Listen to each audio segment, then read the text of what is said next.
Saudara, banjir dan longsor menerjang sejumlah wilayah di Aceh, Sumatera Utara, dan Sumatera Barat. Apa yang harus diwaspadai dan apa pula yang menjadi target utama penanganan? Kami bahas soal ini bersama dengan Kepala Pusat Data Informasi dan Komunikasi Kebencanaan BNPB, Abdul Muhari, dan juga Deputi Bidang Meteorologi BMKG, Guswanto. Selamat pagi Bapak-Bapak, Assalamualaikum. Selamat Waalaikumsalam, pagi, selamat pagi Waalaikumsalam Mbak Desi. warahmatullahi wabarakatuh.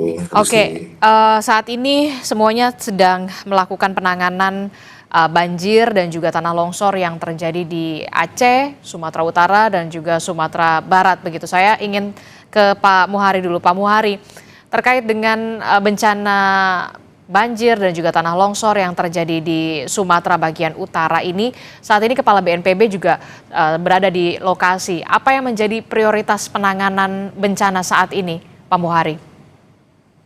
Ya, Kepala BNPB dari kemarin sudah berkantor di posko utama di Tarutung, Tapanuli Utara, Mhm. karena untuk situasi yang kita dapatkan di 3 provinsi ini memang ada beberapa kabupaten kota yang hingga hari ini itu untuk akses darat masih terputus, Mbak Desi. Baik itu karena jembatan yang putus maupun jalan yang tertimbun material longsor.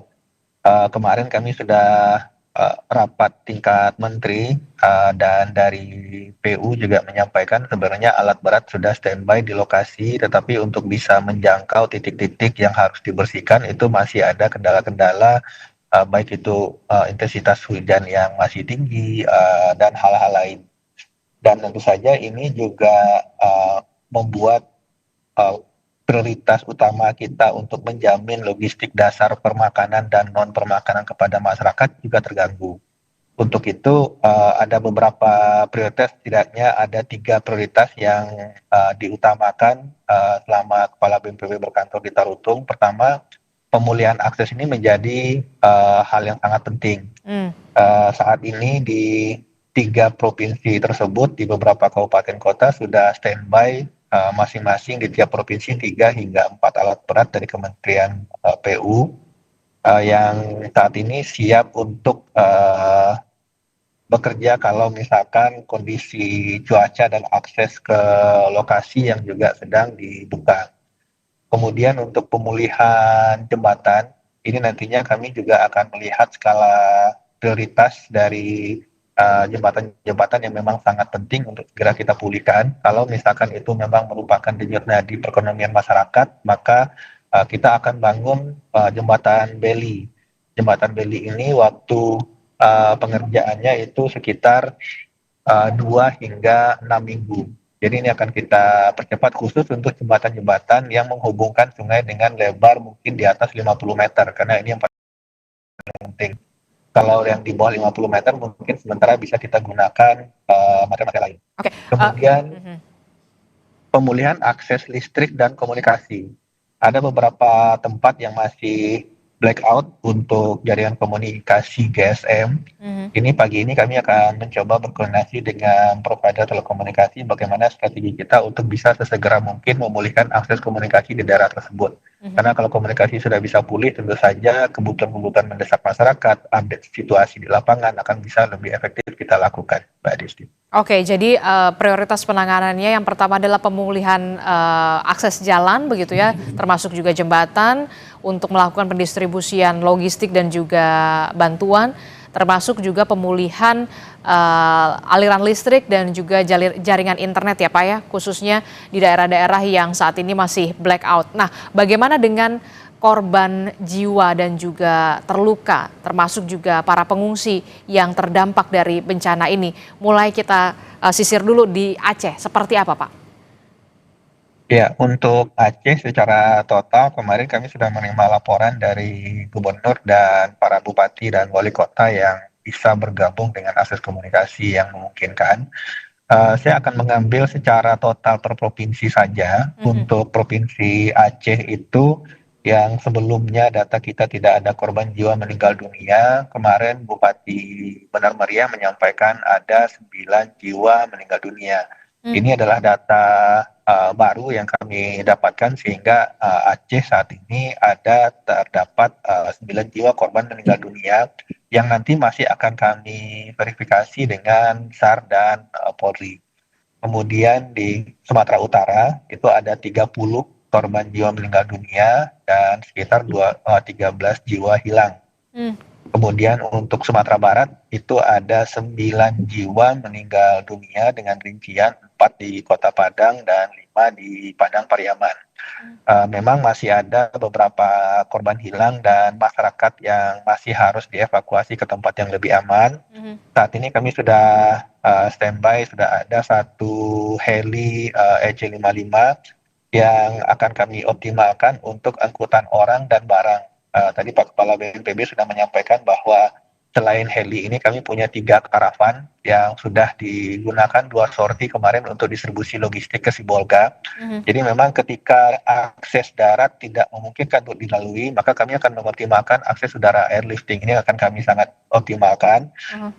Tidak hanya untuk angkutan barang logistik, tetapi juga heli juga nanti sekiranya ada akses-akses masyarakat yang perlu kita evakuasi dari tempat-tempat tertentu, kita akan menggunakan angkutan udara, Mbak. Oke, jadi kami ingin konfirmasi kembali Pak, total korban meninggal dunia dari bencana banjir bandang dan juga tanah longsor di Aceh, Sumatera Utara, dan juga Sumatera Barat ini totalnya ada berapa Pak? Jadi 9 di Aceh, 30 di Sumatera Utara, dan 9 di Sumatera Barat. Jadi 48 jiwa meninggal dunia. Oke, saya ingin ke BMKG dulu. Kalau kita lihat ya Pak Guswanto, bencana banjir dan juga tanah longsor ini terjadi karena meningkatnya curah hujan di Sumatera bagian utara khususnya Aceh, kemudian juga ada Sumut dan juga Sumatera Barat ini akibat siklon tropis. Apa yang perlu diwaspadai dan sampai kapan siklon tropis ini berada di wilayah Sumatera bagian utara khususnya Aceh, Sumut dan juga Sumatera Barat ini Pak Guswanto untuk menjadi kewaspadaan kita bersama?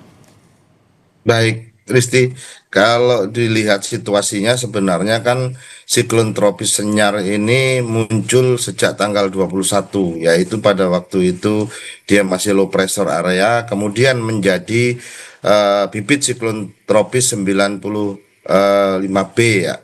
Nah, yang perlu diwaspadai sebenarnya adalah potensi hujan lebat hingga sangat lebat. Itu terjadi berulang dalam beberapa hari mulai tanggal 21, 22 hingga tanggal 26 kemarin ya. Sehingga ini terjadi jenuh air dan memicu banjir bandang, longsor serta meluapnya sungai-sungai kecil dan besar. Yang kedua, yang perlu diwaspadai adalah angin kencang yang bisa menyebabkan pohon tumbang maupun gangguan jaringan listrik dan transportasi karena sangat masif. Yang ketiga adalah gelombang tinggi di perairan sekitar yang berisiko baik aktivitas pelayanan rakyat, nelayan, dan penyeberangan. Jadi yang harus diwaspadai bukan hanya hujannya, tetapi juga dampak turunnya di darat maupun di laut. Kemudian pada tanggal 26 dia kan pada waktu itu tumbuh ya, kemudian menjadi siklon tropis Senyar. Kemudian tanggal 27 jam 13.00 dia sudah melemah. Artinya melemah itu adalah tekanannya sudah 1000 dan kecepatan anginnya masih 35 knot ya. Dan ini masih ini. Dan saat ini posisi terakhir hingga hari ini siklon tropis Senyar itu sudah punah atau kita menyebutnya TC Senyar. Itu sekarang posisinya sudah berada di sebelah timur Malaya ya. Jadi sudah Malaysia di sebelah timurnya. Jadi sudah tidak memberikan ancaman lagi untuk siklon tropis Senyar yang sudah punah tadi. Namun yang perlu diwaspadai adalah hal yang lain. Saat ini kan kita juga melihat bahwa pertumbuhan awan konvektif itu masih cukup masif di wilayah Sumatera, khususnya di wilayah Samudra Hindia, karena pada saat ini itu ada Indian Ocean Dipole Mood itu bernilai negatif, artinya potensi penguapan ini masih terjadi, namun tidak sehebat saat kemarin dampak siklon tropis Senyar. Oke, dampaknya perlu apa saya yang jelaskan diwaspadai? Yang diwaspadai sama masih hujan lebat, tapi tidak sehebat yang siklon tropis Senyar. Karena siklon tropis Senyar itu dia begitu masuk darat, itu kecepatan anginnya masih sekitar 80 sampai 90 km per jam atau di atas 37 knot ya. Dan ini menyebabkan turunnya hujan di sekitarnya dan kemudian menyapu semua pohon-pohon akan tumbang oleh kecepatan angin yang begitu dahsyat. Dan ini dia tidak mati masuk daratan, jadi dia aktif dulu dalam beberapa saat, setelah itu baru punah. Ini Risti yang menyebabkan kenapa dampaknya cukup Parah. dahsyat, karena dia karena sempat masih aktif. Kalau sebenarnya siklon tropis ini harusnya dia punah masuk daratan itu, karena apa? Karena energi untuk pergerakannya biasanya kan dari pemanasan di air laut. Nah, demikian Risti. Oke, untuk kemungkinan masih adanya potensi curah hujan yang masih tinggi tadi Anda sebutkan di wilayah pesisir Samudra Hindia begitu ya. Itu berarti di wilayah mana saja, Pak? Dan apakah ini selain juga curah hujan yang sangat tinggi, ada juga gelombang tinggi atau seperti apa? Baik, kalau kita melihat pada posisi dinamika atmosfer maupun perakiraan BMKG, kita melihat bahwa masih ada mesoscale convective complex yang berada di Samudra Hindia dan ini bisa masuk ke wilayah Indonesia. Namun dari wilayah-wilayah yang saya sebutkan lebih dominan adalah di wilayah Sumatera Barat, kemudian masih ada sebagian di Bangka Belitung, kemudian sebagian masih ada di Pekanbaru, ya. Sedangkan dampak untuk gelombang tinggi itu sekitar Nias, kemudian kita juga melihat masih di Natuna ya. Ini juga masih perlu kita waspadai. Yang jelas saat ini masih ada konvergensi ya, suplai uap airnya, karena itu kewaspadaan terhadap cuaca ekstrim masih kita monitor terus di Sumatera bagian utara. Oke, Sumatera bagian utara masih terus dimonitor. Lalu bagaimana Ya, dengan intensitas curah hujan? Ini kan kenapa saya tanyakan intensitas curah hujan? Karena ini selaras dengan upaya untuk pembukaan akses jalan yang saat ini tengah dilakukan oleh BNPB, TNI dan juga Polri. Bagaimana kemudian intensitas curah hujan khususnya di Aceh, Sumatera Utara dan juga Provinsi Sumatera Barat untuk paling tidak 3 hari ke depan, Pak Guswanto? ya, baik. Kalau kita melihat pada potensi curah hujan yang dihasilkan dari citra satelit, kita masih melihat bahwa saat ini potensi untuk hujan sedang maupun hingga lebat itu masih terjadi di eh, Sumatera Barat ya, khususnya di perbatasan antara Sumatera Barat dengan Sumatera Utara ya. Kemudian ada sebagian di Pekanbaru atau Riau. Kemudian untuk masih terdapat juga di sisi eh, timur daripada Sumatera Utara. Kemudian Kepulauan Nias itu juga masih potensi hujan untuk kategori moderate ya, maupun kalau sedangkan di wilayah Natuna dan Malaka ya, kita masih melihat antara Sumatera dengan Kalimantan itu saya masih melihat adanya hujan lebat di sana ya, sangat lebat. Kemudian kita melihat ada tinggi gelombang yang berpotensi 2,5 sampai 4 meter. Dan ini kita perlu waspadai. Nah, untuk tanggap darurat ataupun mengatasi evakuasi, barangkali untuk yang perlu diwaspadai adalah masih di sekitar Sumatera Utara bagian timur ya, kemudian Sumatera Barat bagian tengah dan Aceh bagian selatan. Ini perlu ada upaya yang dilakukan untuk meminimalkan, paling tidak curah hujan sudah jauh berkurang dibanding yang lalu. Yang lalu itu di Langsa sudah turun sampai 311 mm per hari. Dan saat ini perakiraan cuaca BMKG itu hujan ringan hingga sedang. Oke, baik. Walaupun memang siklon tropis Senyar ini memang sudah punah begitu, tapi kemudian curah hujan masih patut diwaspadai, khususnya di wilayah Sumatera bagian barat, utara begitu ya, masih ada Betul. potensi-potensi di sana. Nah, Pak Guswanto dan juga Pak Muhari, kami juga akan update bagaimana informasi terkininya dari banjir di Medan, Sumatera Utara. Kita tanyakan kepada jurnalis Kompas TV. Sudah ada Bahri di sana. Selamat pagi, Bahri. Bahri, selamat pagi.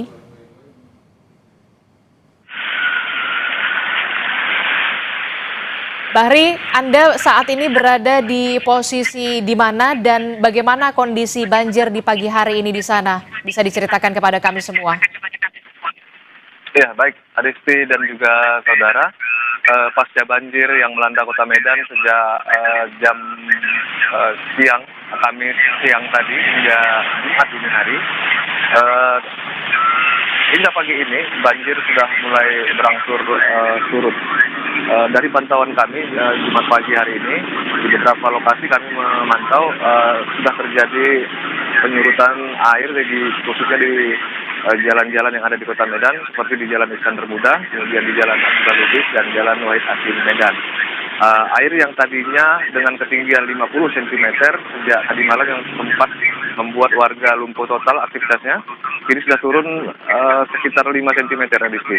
Dan kondisi ini membuat aktivitas warga kembali pulih, namun dari pantauan kami hari ini memang tidak seperti biasanya. Warga yang biasanya pukul 7 pagi sudah ramai melintasi jalan di Jalan Iskandar Muda, kemudian di Jalan Wahid Hasim dan Jalan Abdul Lubis, namun hari ini terpantau cukup sepi. Kemungkinan para warga mungkin masih berada di rumah masing-masing karena hampir 50% lebih rumah warga yang ada di Kota Medan tergenang banjir, Adisti. Dari pantauan Anda di lapangan, Bahri Nafri, wilayah mana yang paling parah terendam banjir, khususnya di Kota Medan, Sumatera Utara? Ya, baik, Adisti dan juga saudara. Untuk banjir di Kota Medan memang yang paling parah terjadi di posisi antaranya di Kampung Aur Kota Medan yang terjadi di kawasan pinggiran atau bantaran sungai, di mana ketinggian air mencapai 2-3 meter. Kemudian ada satu titik lainnya yaitu di Kecamatan Medan Marelan. Di sana juga sebagian merupakan bantaran sungai dan pemukiman warga, Adisti. Oke, terakhir singkat saja, bagaimana dengan posko pengungsian untuk warga terdampak dan pendistribusian bantuan logistik dari pemerintah Kota Medan sampai saat ini? Ya, baik Adisti dan juga saudara. Untuk pengungsian khususnya di satu lokasi tempat kami melaporkan kemarin, yaitu di Kampung Aur, Kecamatan Medan Maimun, memang posko bantuan posko darurat sudah diberikan atau disiapkan oleh pemerintah Kota Medan, khususnya bersama tim BPBD Kota Medan, di mana di tempat itu disediakan juga 3 titik posko pengungsian, yaitu di satu tempat pemukiman atau rumah seni yang dijadikan posko pemukiman. Kemudian ada satu tempat lagi merupakan satu SPPG atau tempat memasak makanan bergizi gratis. Kemudian di depan lokasi tempat warga mengalami kebanjiran.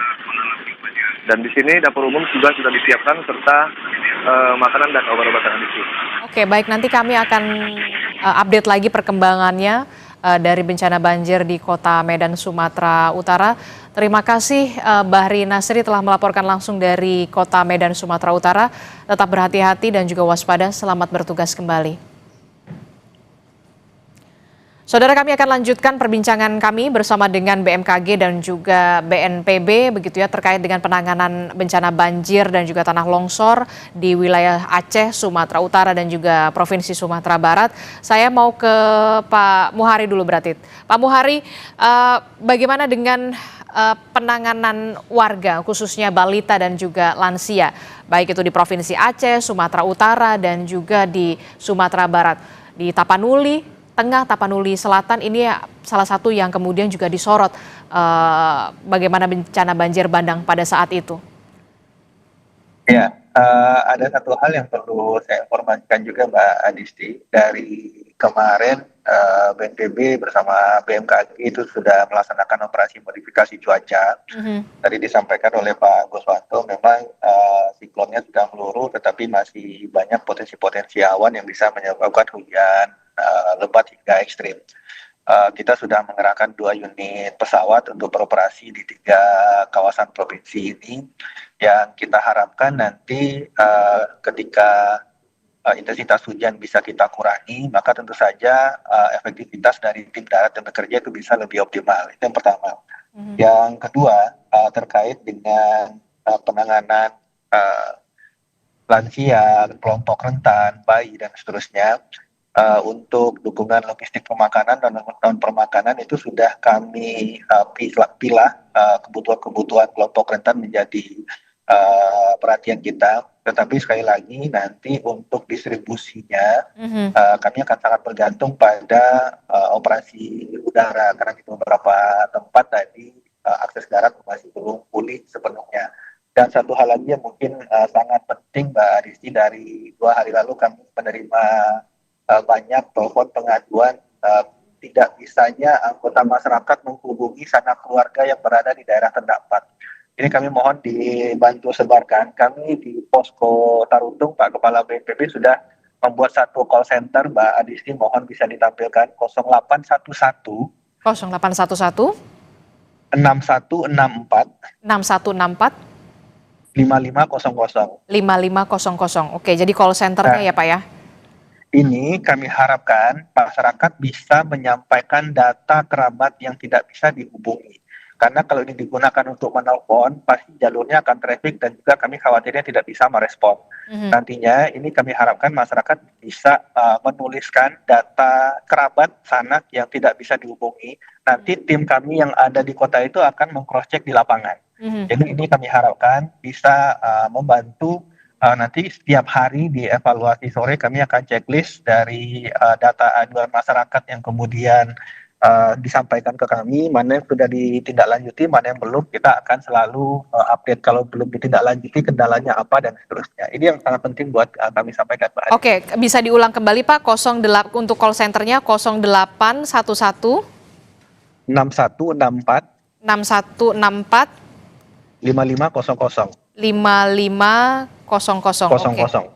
Jadi bagi kami harapkan ini by WA. Jadi tolong disampaikan data kerabat yang tidak bisa dihubungi. Nanti kami di posko utama yang akan menindaklanjuti ke daerah itu. PIC kami sudah ada di tiap kabupaten kota. Nanti PIC kami akan menindaklanjuti ke tempat yang tadi disampaikan. Jadi nama, alamat. Nanti kami akan cross check ke lokasi itu. Nanti kami akan sampaikan berapa nama atau berapa aduan yang sudah ditindaklanjuti, berapa yang belum, dan kalau belum kendalanya apa. Oke, jadi BNPB membuka call center bagi keluarga yang belum bisa menghubungi dan juga mengetahui kabar dari keluarga mereka yang terdampak dengan banjir bandang, tanah longsor, dan juga banjir di wilayah Provinsi Aceh, Sumatera Utara, dan juga Sumatera Barat, bisa menghubungi call center di 0811 6164 5500. Jadi bagi Anda yang kemudian memiliki keluarga yang belum bisa dihubungi karena terdampak banjir dan juga banjir bandang serta tanah longsor di wilayah Sumatera Utara, Sumatera Barat, dan juga Aceh, ini bisa menghubungi nomor call center dari BNPB. Baik, terima kasih Pak Muhari. Saya terakhir ke Pak Guswanto. Pak Guswanto, dari tadi kita sudah membahas bagaimana wilayah bencana banjir di Sumatera Utara, Barat, dan juga Aceh. Lalu saya ingin tahu juga bagaimana untuk kewaspadaan cuaca ekstrim di wilayah lain, khususnya sementara ini kan kita akan di awal Desember di Pulau Jawa dan juga Bali serta Nusa Tenggara. Apakah ada cuaca ekstrim di sana dan juga curah hujan yang cukup tinggi yang harus diwaspadai, khususnya di daerah mana saja? Baik Kristi, jadi untuk wilayah lain di Indonesia, cuaca ekstrim di akhir tahun ini juga dapat dipicu oleh selain siklon tropis Senyar, ada faktor atmosfer lain, misalkan monsun Asia, gelombang atmosfer, ini ada Imagine Julian Oscillation, Kelvin, Rossby, dan daerah-daerah konvergensi. Artinya bahwa meski pusatnya itu di Sumatera bagian utara atau siklon, tetapi tetap waspada. Misalkan kita melihat, mencermati khusus daerah yang memasuki masa puncak musim hujan, termasuk sebagian Jawa, Kalimantan, kemudian Sulawesi Selatan maupun Sulawesi Utara, dan Nusa Tenggara yang berpotensi mengalami hujan lebat dan banjir bandang. Kebetulan kan saat ini perawanan atau untuk awan-awan konvektif saat ini semua masih tersedot ke arah siklon tropis Koto. Jadi masih berpusat di wilayah sekitaran Malaysia, Singapura maupun di utaranya Sumatera ataupun di utara ini. Nah, kemudian di wilayah timur sebenarnya ada Madden Julian Oscillation yang saat ini juga aktif ya. Itu di sekitar Papua, kemudian ada di Maluku Tenggara ya, ini juga perlu kita waspadai.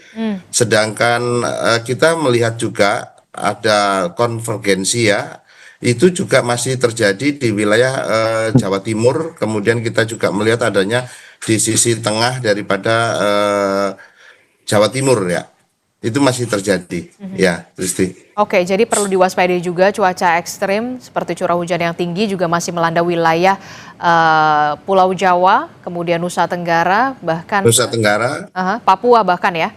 Papua ya, betul. Itu dalam rentang waktu bulan Desember ini ya Pak, awal Desember ini sampai di bulan Betul. Januari atau Februari? Ini mengingat puncak musim hujan yang kita BMKG prediksi di Desember, Januari, Februari. Ya, ini yang perlu kita.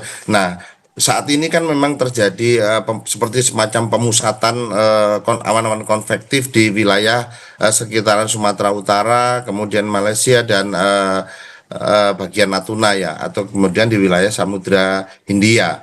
Nah, sedangkan kita akan menuju kepada puncak musim hujan yang BMKG sudah memprediksi yaitu di Desember, Januari, Februari. Artinya di wilayah lain yang mulai memasuki musim hujan atau puncak musim hujan itu akan terjadi curah hujan dengan kondisi sedang hingga lebat dan sangat lebat itu. Oke, terakhir singkat saja, imbauan untuk warga dari BMKG dan juga BPBD, BMKG khususnya untuk puncak musim hujan di Desember, Januari dan juga Februari. Singkat saja, apa imbauan dari BMKG? Himbauan dari BMKG, pantau terus selalu informasi resmi dari BMKG melalui info BMKG, website, kanal media sosial, khususnya untuk peringatan dini hujan lebat, angin kencang, dan gelombang tinggi.